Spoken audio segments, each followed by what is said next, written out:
High winds we're experiencing can make life miserable for people with allergies, but that cold, dry air can also cause problems for others as well. Yeah, you suffer a lot. Yeah. Circle of Health reporter Denise Sador explains how this windy weather might be impacting your health.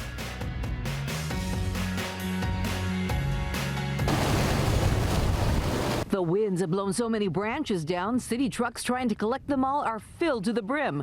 The strong cold gusts are making just crossing the street a miserable journey. That's the thing that people feel the most because they are unprepared, and the lungs are unprepared for that. Dignity Health pulmonologist Dr. Eli Hendel says patients with asthma and allergies are coming to his office complaining of coughing, wheezing, and eye irritation. The winds affect people according to the season. Strong winds are predicted until tomorrow, and the AQMD issued a dust advisory, especially affecting the air quality for sensitive groups in parts of Riverside and San Bernardino counties.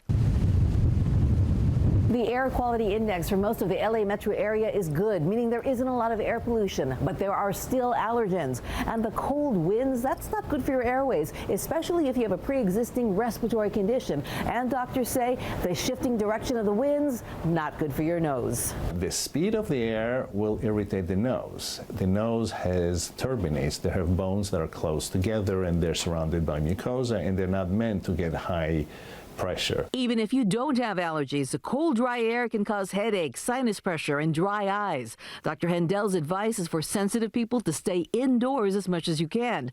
And if your airways are in distress, talk to your doctor about having a plan for managing your symptoms. Have a strategy of which medications to start first, which ones come second and third, and so forth, and at which time to go to the emergency room.